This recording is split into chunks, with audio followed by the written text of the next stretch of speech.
Hello ladies and gentlemen, I am the Grand Cat, and today we're going to be taking a look at some of the second-in-command rather than the main protagonists and antagonists.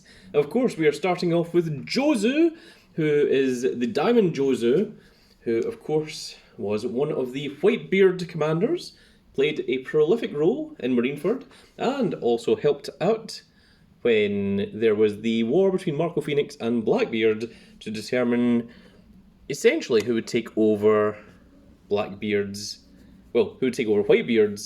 emperorship, which unfortunately did not go very well for the former Whitebeard pirates, but went very well for the Blackbeard pirates. As you can see, he is missing his little stand here, but other than that, he is in full perfect condition, so looks very, very cool. And that is a wonderful look at Jozu. Next up, again, not necessarily second in command, but we are going to take a look at one of the prolific members of the Marines. This is Tsuru, who of course worked very closely alongside Garp and Sengoku back in the day. So it's very cool to see Tsuru there. Of course, she has the ability to wash the evil out of people. And I'm not sure, this isn't a WCF figure. I can't remember what this is. I've looked them up and I did find out what they were called, where there's a set of them that they're all sitting on chairs, but it is a very cool looking figure, fits in really well with the WCF figurines, and it is a wonderful look at Tsuru. Next up, let's go to Paulie. This is from Liberty Akihabara, and of course he is second in command of Water 7 to big old Iceberg. He was in charge of... Oh, his head came off entirely. He was somewhat in charge of the... not Roadworks, the engineers that CP9 were pretending to be. He was the one that was in charge of those. And of course he was not a CP unit member, and still works alongside Iceberg to this day. Unless any SPS segments or any cover stories have said otherwise, but I don't believe they have. And there we go. And that is a very cool look at the wonderful Paulie. Next up, we are going to take a look at the second in command of the Kid Pirates.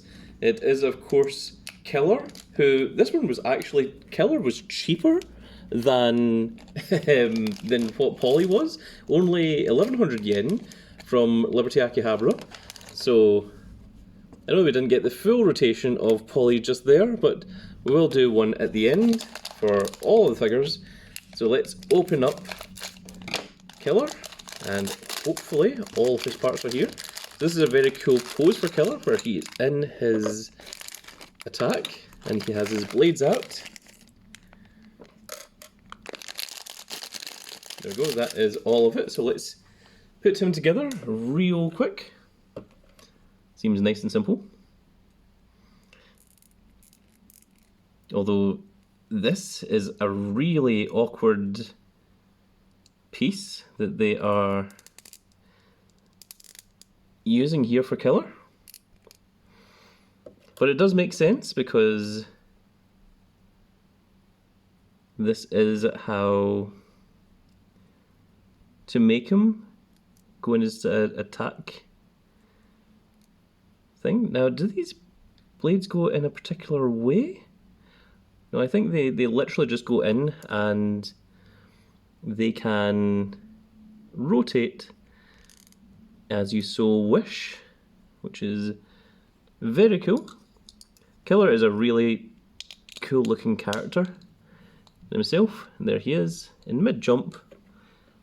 Let's put these blades up just a little bit, and that one can come along like that.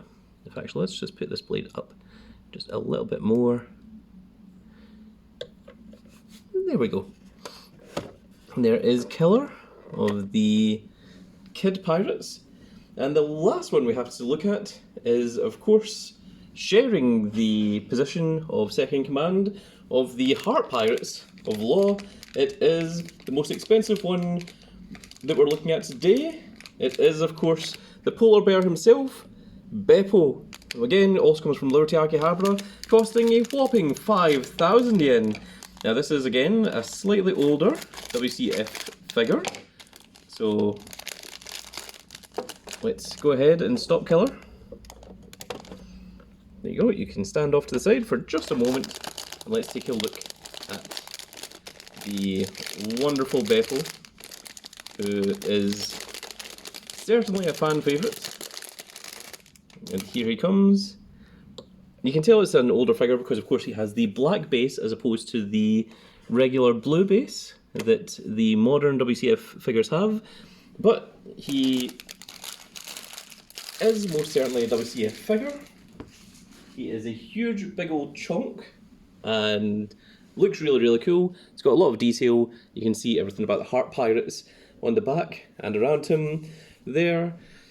And for one last chance, let's get everyone all on board to show off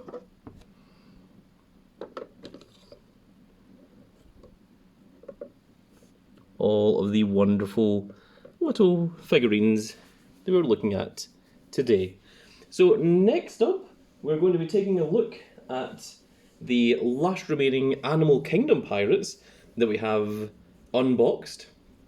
We do have more Animal Kingdom pirates, of course, but the rest of them are boxed and they will get unboxed when they get unboxed. And then we're going to look at the last few remaining miscellaneous characters before we finish up here today. Oh, Killer got turned round. That was because he got knocked to the side by the background. I didn't see it. I was too busy monologuing. But there we are, folks. So that's it for this little video. I really hope that you all enjoyed. Let me know who your favourite is among the 5 that you have seen here today. And let me know, just in general, how you're enjoying the WCF lineup. And do remember that if you do enjoy these, there is an entire playlist of just WCF figures unboxings. So do check that out if you haven't already. But that's going to be it for this little video. I really hope that you all enjoyed, and if you did enjoy it, please give me a like, share and subscribe, and if you are subscribed, make sure you click that notification icon so you can see when more of these glorious little videos go out, and we shall see you all in the next video. Goodbye, everybody.